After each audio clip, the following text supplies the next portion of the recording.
Hi, I'm Alden. And I'm Calden. As you know, we're Good Twin, Bad Twin. We have this great connection. What we try to do here with Good Twin, Bad Twin is use our connection to connect with you in hopes that you'll take that connection and make your environment a little bit better. So what we've done today is we've reached out to an infection specialist, someone very, very qualified to talk to us about the vaccine, to hopefully give us some new information, our community or you guys, some information so that you can better assess whether or not you want to take the vaccine or not take the vaccine. Of course, we're not suggesting one way or the other. We'd like to provide you with more educated decision making.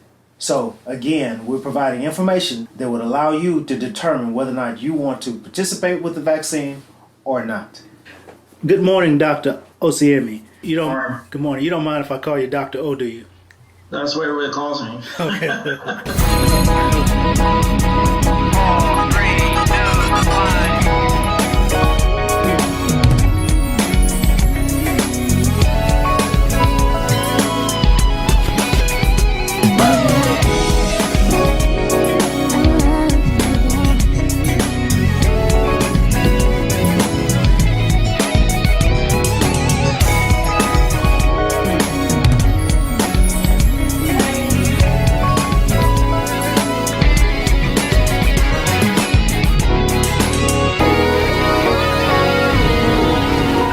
Thank you for joining me. My brother will join us shortly. With COVID-19 and everything, we wanted to talk to you about the vaccines. We really appreciate your time, especially considering your credentials and who you are in the field of infectious diseases. Can you tell us a little bit about who you are, if you don't mind? I'm an infectious disease specialist based in West Palm Beach, Florida. I've been in practice for about 20 years now. I do medical infectious disease, take care of patients in the hospital and also in the office. In addition to that, I do a lot of clinical trials, pretty much trying to help bring new medications to the market and finding new indications for existing drugs. I also work with a lot of drug companies in terms of being on the advisory board and giving recommendations and thinking about the future, which way they should be looking in terms of treatment. I'm also involved in the community, whereby we educate the community. We do free healthcare mentorship program. So I do work in and out of the hospital and in the community. Okay, well thank you. It sounds. We were talking to Dr. Valerie Hegan, who of course introduced us to you, and it sounds like you are very involved in the community as well as an expert in your field. Start out in layman's terms. Tell us what a vaccine is, if you don't mind. So a vaccine really is a tool that we use to prevent an infection. So we basically trick the body to make antibodies in response to an infection disease. So, before we encounter a given virus or bacteria, we kind of, tell the body, hey, if you see this thing in the future, respond to it. So it's telling the body, preparing the body just in case they see an infection, and it can kind of come as develop a response and prevent us from getting sick. Thank you. In times past, how effective have vaccines been? Great question. The efficacy of vaccine vary. Some vaccines, like the measles, mumps, and rubella, they're highly effective in high 90s. And then you have a flu that's about 50-60% effective, or sometimes even lower. So the efficacy of the vaccine varies, and so it's not the same across the board. Okay. Does that have to do with the processes of the vaccine, how it's made, or the ingredients? What makes one vaccine 90% and the other 50% effective? There are several factors. You have the factors of how you make the vaccine and the bacterial virus you're trying to take care of. So if you have a virus such as influenza that changes rapidly on a yearly basis, it's hard to predict what's going to be the next virus. So in that scenario, we try to guess as much as we can what strain of that virus we will be encountering the following season. And because it takes about 6 months or so to make the vaccine, so we can't wait till the flu gets here. We have to kind of make the vaccine before the flu gets here. If we were to wait and know exactly what the strain of the flu will be, then the vaccine will be more effective because then we'll have a better match. And that's the problem with the flu, because we're preparing something in advance against a virus that's constantly changing. So that's why we are handicapped from that respect. Now, other viruses that doesn't change as much, then it's easy. So you know what you're getting, and you can actually prevent that effectively.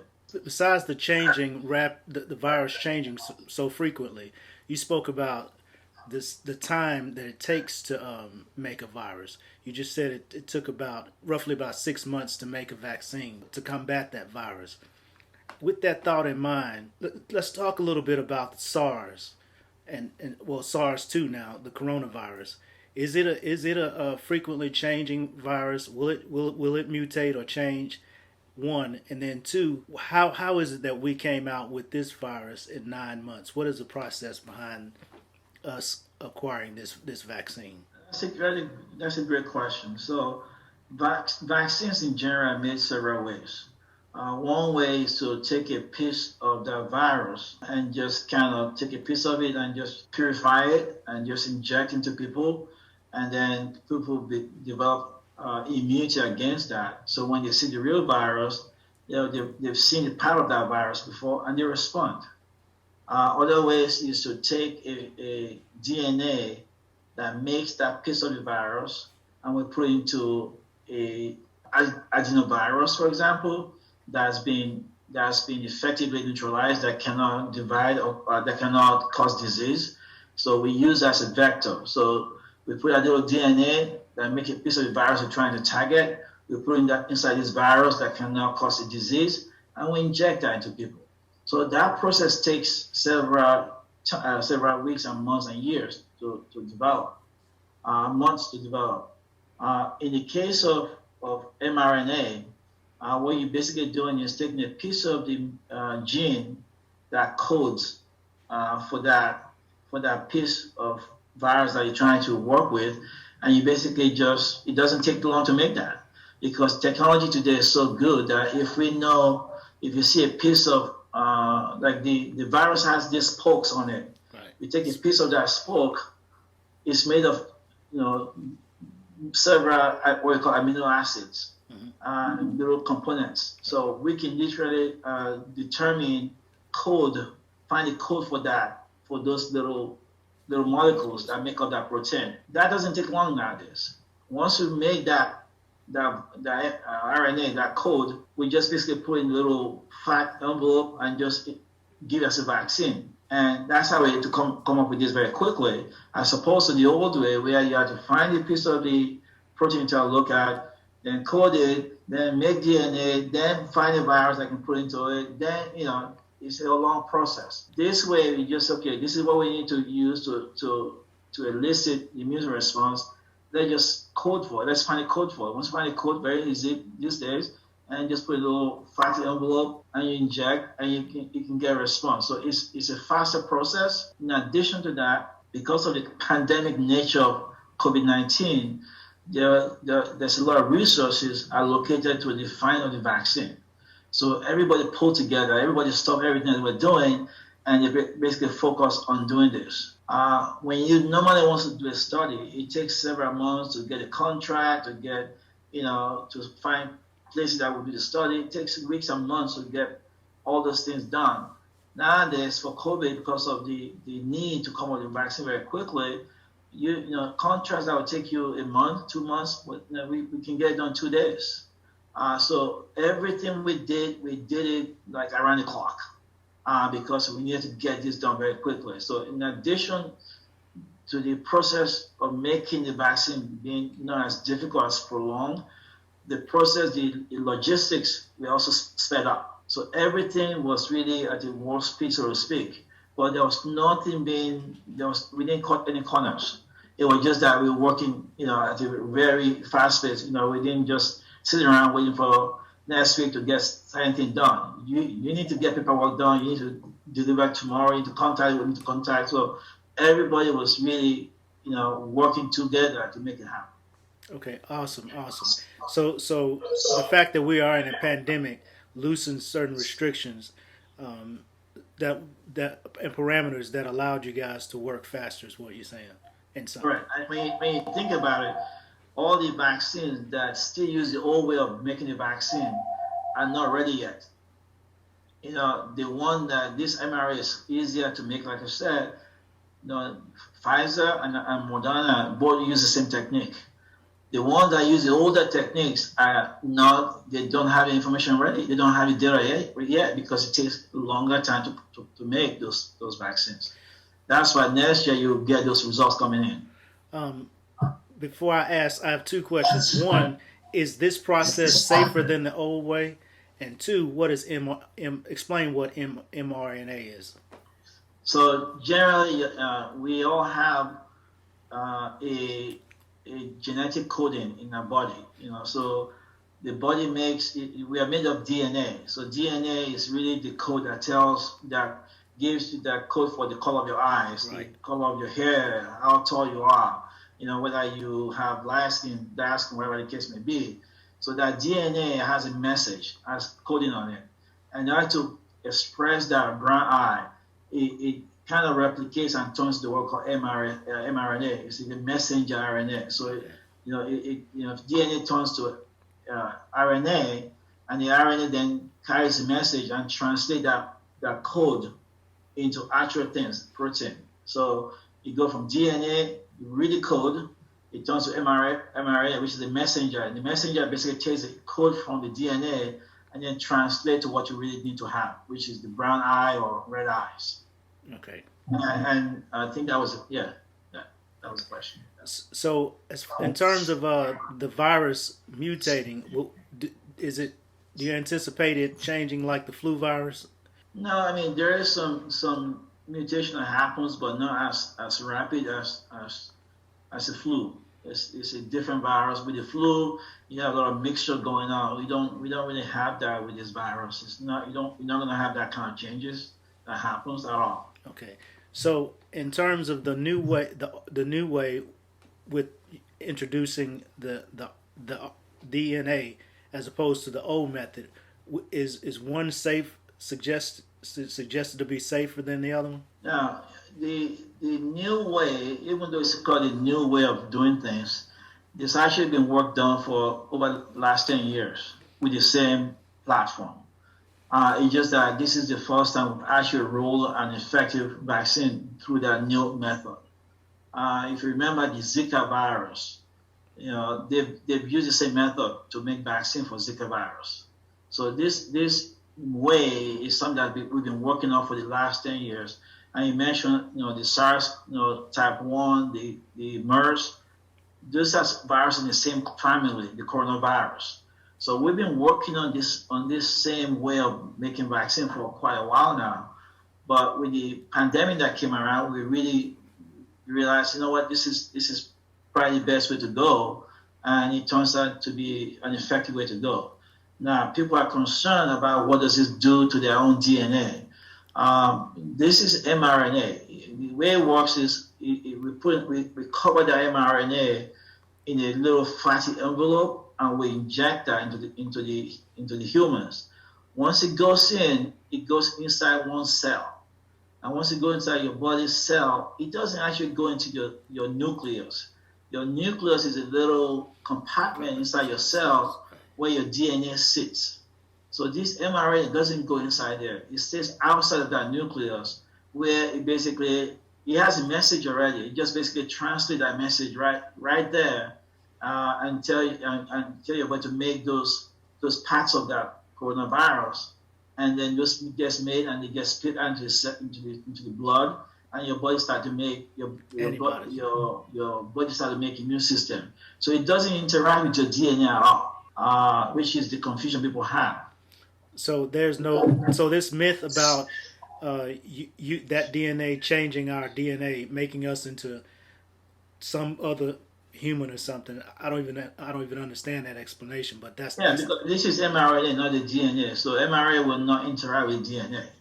mRNA, the goal of the mRNA is to basically spit out the message.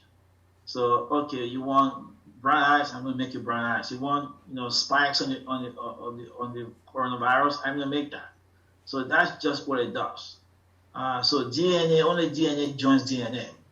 We're not using the DNA, we use mRNA, we use RNA. So that's the difference. So the old way actually use more of the DNA rather than the RNA. So which is kind of interesting. People are talking about the DNA, but the old way uses DNA. Some of the old ways use DNA. This time we use RNA, and it doesn't interact with DNA. It stays outside where your DNA is. Okay, so we're not going to be transformed into some new being. No, we're not going to turn to aliens. I don't know. That's out there. I'm just want to make sure that, because we one of the reasons we brought you on, because we've seen you in other interviews explaining the safeness, how safe this virus is, and that's so for the listeners, that's our point today. That's the objective today, is to dispel those myths about the virus. One question I have, in the past, it's been stated that previous viruses had a certain level of metallic substances in them, which are metallic, and metal is harmful for the body.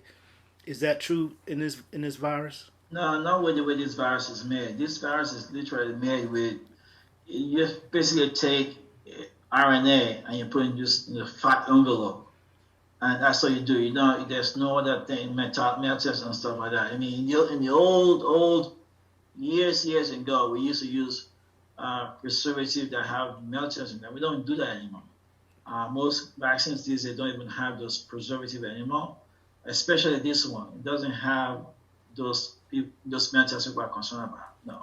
Okay, awesome, excellent. What's the age limit for the vaccine? Minimum age, speaking of, because what I got in mind is there's this theory out about the brain barrier for children, and that the thought is don't vaccinate your children at a certain age because they have no brain barrier, or the vaccine can penetrate the brain barrier, which causes autism. Or will this vaccine cause? That's not. I mean, right now the current minimum age for the Moderna vaccine is 18 years of age. For the Pfizer, 16 years of age. There are ongoing studies looking at children, looking at vaccine children.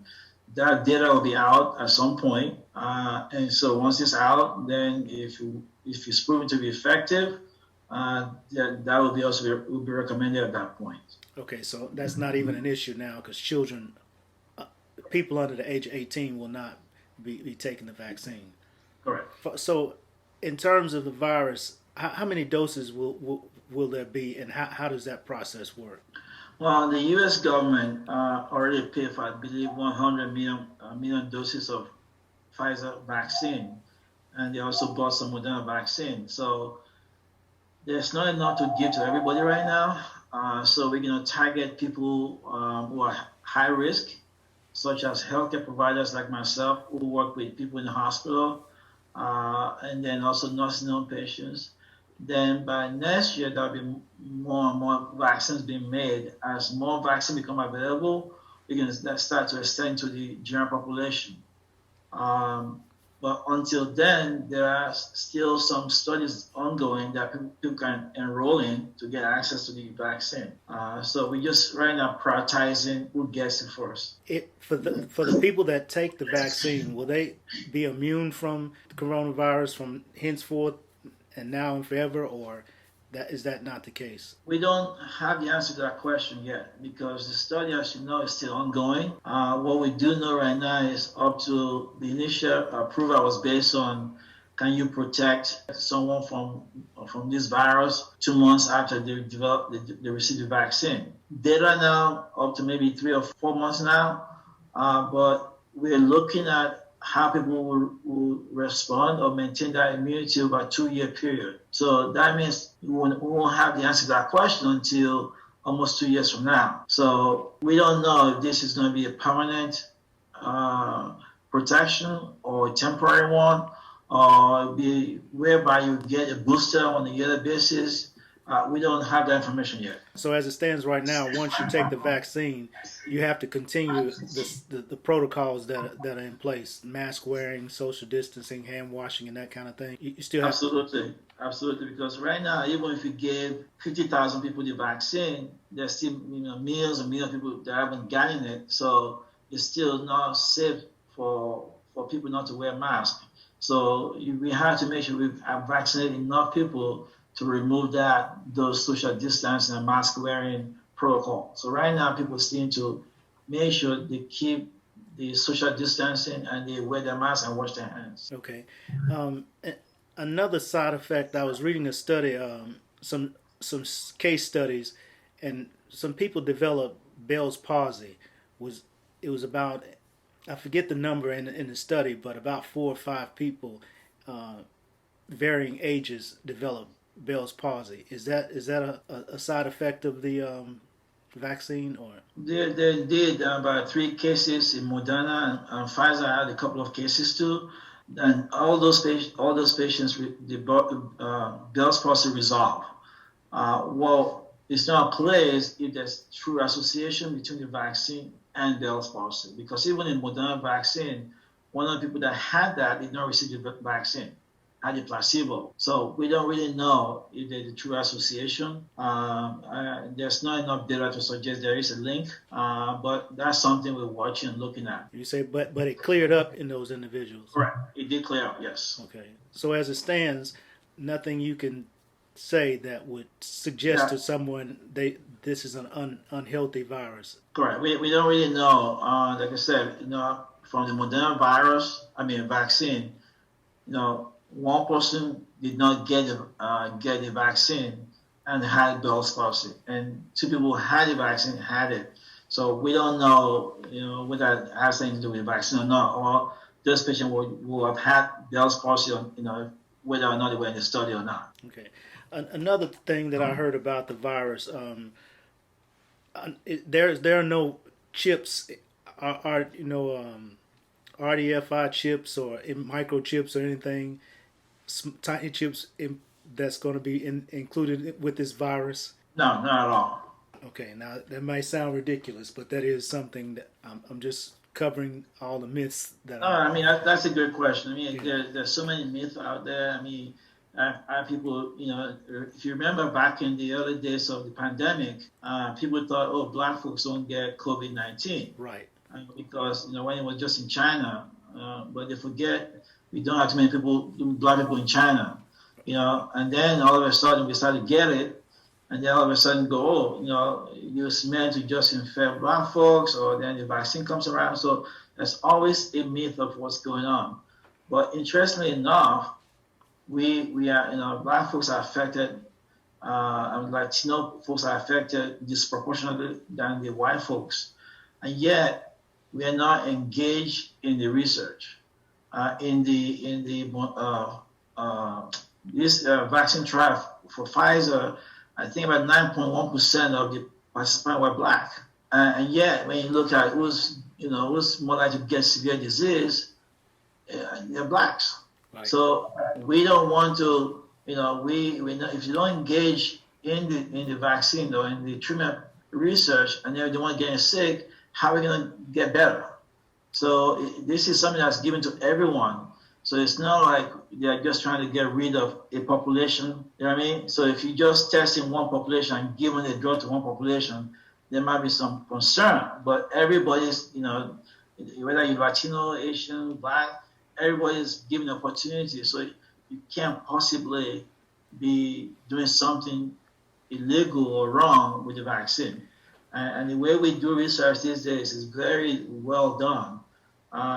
People go back when you go back to Tuskegee experiment, where people, 600 black men were enrolled in the study, and some of them, about 300, had syphilis, but that one did not have syphilis. But they knew it even when the penicillin came about in 1947. They were not given treatment. They just followed them over 40 years to see what happens if you have syphilis without treatment. This day and age, that will not happen. So you remember during early in the trial, when there was an adverse event, a bell palsy or something, they stopped the study and they said, let's put on hold. Let's really see what happened, what caused this. Is this caused by the vaccine or not? This is how we do studies now. We really safety of the people who participate in studies is number one goal in research these days. And there's so many oversights from the government, from the private industry that are looking at a given study.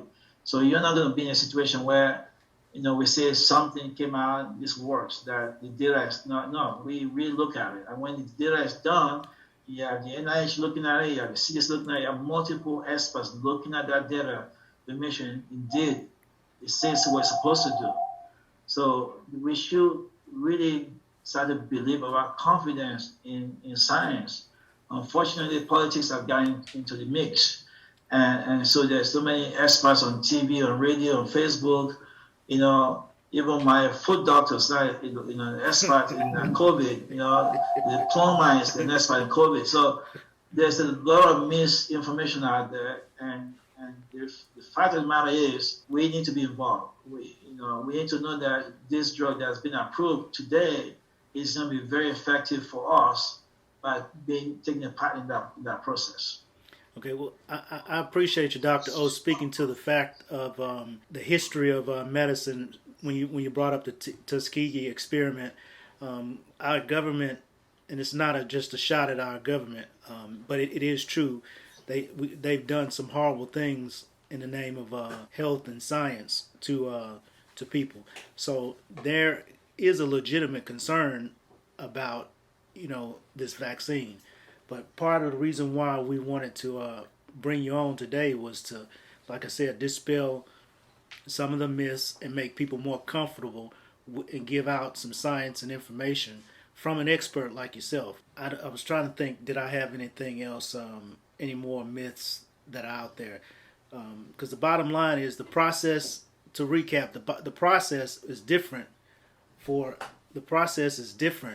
and how, because the process was different on how this virus was made, and because of the time that we're in with the pandemic, those are the things that have made an environment for this vaccine being really safe and effective. Correct? And this process may actually change the way we do things in the future. So the new way of making vaccine now is likely going to be this way, whereby other future vaccines may be made the same way, very quick, so we can respond to future pandemics and future epidemics, which is very important. So we can be able to save lives, and we have less people dying in the future when we have a pandemic like this in the future. Speaking of politics, had something to do with it negatively and positively. Is that correct? Positive in the fact that it because of the pandemic, but negative in the normal way of doing things. In the future, do you think politics will have their hand in how vaccines or how processes work in future pandemics, if there are one? There shouldn't be, but who can predict? I mean, it depends on who's in power. Because when you think about the role of NIH, CDC, those are institutions that have been around for a long time that, they don't really mix with politics. So whoever is in charge, whoever is in the White House, will dictate how things go in the future. So who knows? Who knows what the future brings? Whoever is in power will really be that person that will lead the direction in which things go. Okay. This is my brother, by the way. How you doing, Doctor? Hello. How you doing, Doctor? Good, how about you? I'm great. I appreciate you taking out the time with us, by the way. Yes, sir. My pleasure. Yeah. Yes, sir. You are the doctor about his background and stuff like that. Yeah. Which is impressive, by the way. My hands down. Thank you. Yes, sir. If I ask a question that you already asked, just let me know. Okay. I just had concerns like in regards to, is there anything that's inserted in the vaccine? You asked it already. I asked that. Yeah, because there are rumor control about the, of course, the the 5G process that allows everybody to this facial recognition and the one world order and the ability to be able to insert chips inside the vaccine. You did ask it. Yeah, he says there. I think this is where politics got mixed with science. And I think that if we can just take politics out of the science, if we didn't have politics that was involved all along, I think there would have been less confusion. The confusion is really across the board. I have doctors that are calling me that they have this belief that somehow somebody's going to out to get them. I have recently I have a doctor whose husband was sick with COVID, but was trying to treat the husband at home with the wrong medication. The medication has been proven not to work because of what's been said over again by politicians. And she was doing that. And then all of a sudden, a week later, the guy is doing poorly. He got called at 8, 9 p.m. at night saying, help me.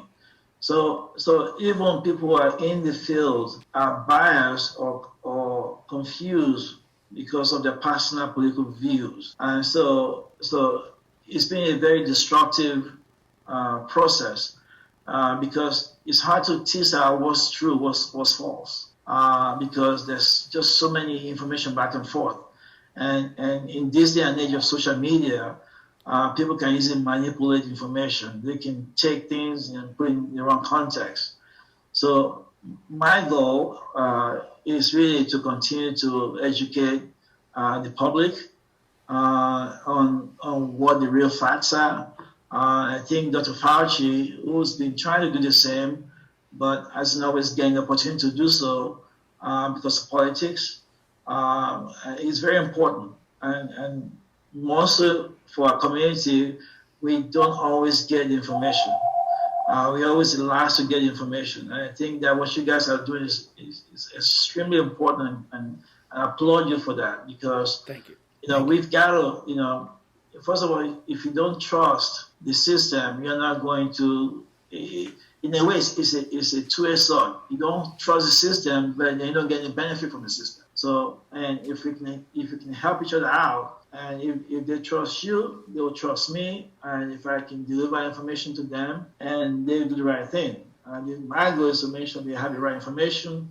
Ultimately, everybody make their own personal decision, but you gotta have the right information so you can make the right decision. Okay, let me ask you something. Based on that trust, Tuskegee Airmen, you already asked. Okay. He talked about the differences and how that's he talked about that what happened in that scenario, and then highlight what was different now, and then Right, because I would like to know, how do I know that I'm getting the same vaccine that Peter would be getting, or Todd? Yeah. So remember back during the Tuskegee experiment, they only looked at black folks, 600 black men. And at that time, there was no what we call informed consent, whereby, when you do research today, you got to explain the study to the individual, and they have to talk back to you and say, I understand, and they have to sign that consent form. And that consent form is overseen by the regulatory bodies, and the same one you have to give everybody. So in this scenario, you're doing research with people from all groups, all multiple groups. So it's not just, so it's hard to want to say, well, I'm going to give this one the wrong drug, or that one the wrong drug. Because when I'm doing studies, I don't even know who's getting the placebo, who's getting the vaccine. The computer will generate that information. The drugs are not labeled. It's not labeled vaccine or placebo. It's just got numbers in it. So when I put information in, the computer naturally say, okay, give bottle number 1122, and that's their pulse, and I give that patient that information. So there is no way to give this group something else than that group. And when the study is done, you have an independent body or community that looks at that data before the sponsor that makes the drug even look at it. So there's a lot, as a result of Tuskegee experiment, a lot of good things actually did happen after the fact they put in place to prevent that kind of stuff from happening again. So what happened during that time wasn't research. It was just bad people doing bad things, because research is not meant to be done that way. So the process of research now is very important. I think we really need to educate our community that the process of research. But when I first came to Palm Beach County and I said I was going to 2000, I said I was going to establish the research operation. When I call people, they go, I don't want to be a guinea pig. I don't want to be a guinea pig. Nobody wanted to step up. Right. So I had to go to the community and give lectures and talk about things. And all of a sudden, now people call me, hey, when is the next study coming up? Can I be part of the study? Because they went through the study, realized, my God, this is actually better than being a regular patient, because I get free medication, I get free treatment, I get stipend, and I'm treated very well. And they spend more time with me. So people realize that, this is actually a great tool. And then I'm actually helping the future. I'm able to create something for the future, for my children, for my sisters and brothers. So it's very important. I mean, I myself and a few of us always go to these national meetings, and we always advocate for funding and always trying to encourage us to be part of the solution. Because when you look at a lot of studies, they do a study on this drug is approved. But in that study, 99% of the patients that were in the study were white, 1% is black. Well, how do I know this drug just works as well in black folks if we don't get involved? So that's something that we are trying to encourage our people to do, because we're fighting to get more of us into the investigator. We're also trying to get part of our community to be involved, so we can truly know that the drug they're going to be getting 5 years down the road or 2 years down the road actually works very well. If you think about high blood pressure, we know certain drugs work better in blacks than others. If we don't do that kind of study, we will never know that. So it's very important that we understand that in today's world, we've got to be involved so that we know that what we're going to be taking for years and years later is going to be very effective when we take it. When people get involved in studies, if something happened adversely or goes the way you didn't want it to happen, are there things set in place to protect them or compensate them, medical attention for that illness for the rest of their life or something? Yeah, great question. So we put safety things in place for every study. So if you have, there's certain things to look at that what we call indicators. So if we see that it's a side effect, we will stop the medication before it gets really bad. If you have minor things, we take care of it. If it's some of the big things, we don't want things to be severe before we stop it. Now, if something does become severe as a result of the study of the trial, the company that makes the drug will compensate them. Will take care of medical expenses to take care of that patient. But again, it's very, very. I mean, I've been doing research in the clinical world since 2006 or 2005. I've never seen any bad outcome. If somebody gets a rash or somebody does it again, we are really monitoring people so closely that we don't. If something bad is happening, either we study medication, we treat you, or we don't put it back on it. Or if it's something minor, we just say, okay, it's okay, you can continue. So the patients have been monitored very closely. We're checking their blood, we're checking their vital signs. Is safety, like I said before, safety is the number one goal. It's not necessarily the approval of the drug, it's safety, because people are volunteering themselves and time. So the current environment is here to protect those individuals, because without those individuals, we will not have any future medicine. So their safety is the primary goal in any clinical trial. Okay. I wanted to ask something. You have you asked about New Zealand. There are countries right now that have proven that they are COVID-free or stated that they're COVID-free. For one, that's hard to conceptualize, but why is that like New Zealand is COVID-free, but United States of America, we can't seem to get a handle on COVID?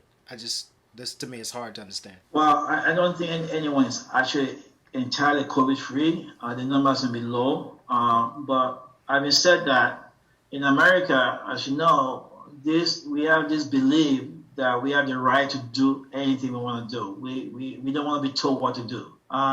If you say, tell people wear your mask, people don't want to wear a mask. You can't tell me to wear a mask. I have my right. So it's very difficult. We don't want to obey the rules. Other countries, we say wear a mask, everybody wear a mask. I go around here in Florida, I can see people, young guys going to a bar, packed like sardines, not wearing a mask, not social distancing. They don't care. People having parties. They actually create COVID parties where they they get a bunch of people together to just have drink and try to get infected with COVID. And then they go home and go meet grandma who has diabetes, hypertension, and she gets sick and she dies. She dies, yeah. So we have a lot. I mean, there are people who speak to other folks because they were told to wear a mask. You know, it's like, you know, my Fourth Amendment rights. I mean, people truly in this country just don't understand that it's not just about you. When you don't do the right thing, you're exposed to other folks. You know, that's the problem we have in this country. The understanding that your right to do whatever you want really ends when you start to cause damage to other folks. Well, Dr. O, we certainly thank you for joining us today and giving us clarity about a number of things, particularly the virus. And what you just concluded with is awesome about how what our actions, our personal responsibility.